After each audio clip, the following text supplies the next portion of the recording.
Welcome, friends. So this is part 3 of our series, brother, learning more about Brother Putana's life experiences. And brother, I have one question for you. You talked about a unique ministry concept of reaching out to people one-on-one and helping them out and helping them in their daily lives and relieving them of their stressful life also. So what are you trying to do? I mean, what's that uniqueness that we haven't heard of till now? Yeah, my whole ministry concentrates on helping people to understand God in a way that they can understand, but that happens in a geographical location where people can come and experience God.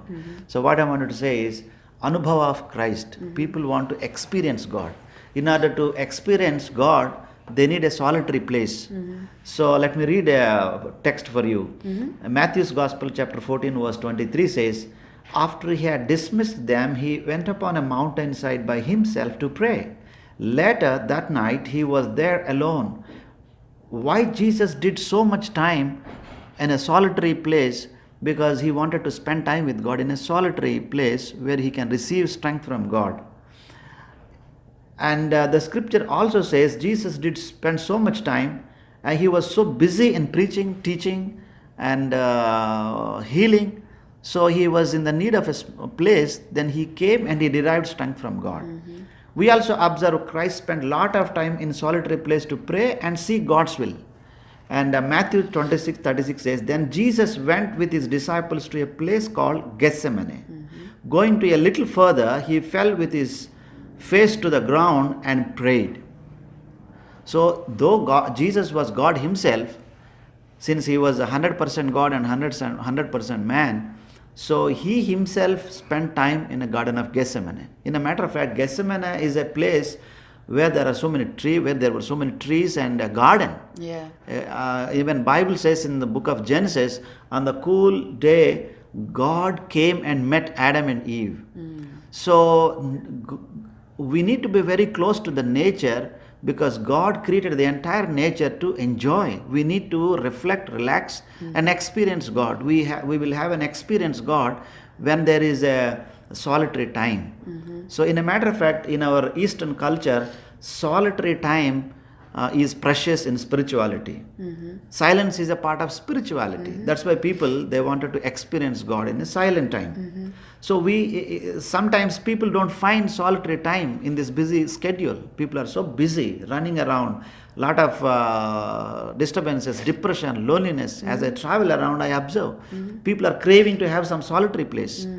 So by observing the need of the people, especially in the ministry, even Christian leaders and people, they also want a solitary time, a weekend where they can spend time with God. How Jacob spent time with God. He wrestled with God in a solitary time, and he could meet God face to face. Yes. So I want to provide such environment. God gave me this burden. So I bought a piece of land outskirts of Hyderabad, and it's a spiritual center where people can come and spend a day or 2 days. It's a kind of ashram model where people can come and experience God irrespective of caste, color, creed. Anybody can walk in and have an experience of God.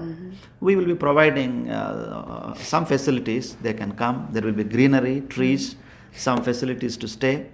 So this is what I want to do. And my primary objective is to help people to experience God in a way that they can understand. That's true. Even our just a mobile cell phone or any electronic device, they need charging. In 24 hours, you are right, their charge depletes. You are right. And you charge it for a couple of hours to actually come to that full length of usage, and next day morning you have full battery and you can use it to the maximum. And I believe that as human beings also need that charging. So you are right. That is my purpose, because people are so busy. Even Christians are so busy, they don't want to spend time with God. Jesus himself, the God himself, he spent time with God. And we need to spend time with God. with the family, children, they should come, relax, refresh, and recharge themselves and go back. That's what I do. Whenever I find some time, once in a month, I take a day off. I go without informing anybody. I shut down my mobile, and then I will not inform anybody where I am, and I spend time with God. That gives me an amazing experience, and I continue in my life. So we need time a time off, and we need to spend time with God. My center provides that. And also, this is a multi-purpose. One is Christians and believers, they can come and have a solid time with God in fasting and prayer, or maybe eating and playing. And the second purpose is there are large workers, the clergy in different parts of India and some places. They also need some recreation, because all the days and weeks they preach and preach and preach. Sometimes their energy goes off and they need some charge. So we want to provide an environment where they can come and relax and refresh, where they can share, unload their burdens. We will be there to listen to their stories. And then the third purpose is people from different backgrounds, not only the Christians or the mission workers. Anybody can walk in. Even the people who don't believe in God also can come and have experienced that serenity and sacredness of God in that place. So this is open for anybody. That is true. Even in Bible, Elijah, he tried to hear God's voice, and he tried to hear it in a thunder. He didn't hear it. He tried to hear it in probably in many other ways. But he heard only God's voice in a still small voice. So you are so correct. So friends, I know this is the conclusion of part 3 of our series. And it's really amazing to see why and how and when and where of one person's motives or one person's story behind a ministry. And that's what we have seen today. Brother Potana has, I guess he just gave us a glimpse of his background. But, I personally feel that this is a blessing to many, including me, because there were several times in my life where I wanted to actually get away from the craziness of the world, the busy hustle of the world, and be in a very quiet place so that I can hear that still small voice. And it's amazing how God is meeting people like my needs through your ministry. And if you have such desire, or if you have such desire to actually connect with God one-on-one, or even to refresh yourself, relax, or even get away from your problems or family issues or anything else, any burdens, and someone is there to hear or even console you, then do reach out to Brother Potana, and you'll definitely benefit from it.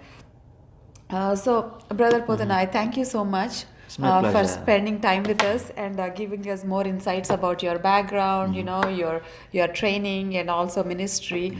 This ministry will definitely give us an opportunity to get in sync with God. Thank you very much. I'm also blessed. Thank you. Thank you.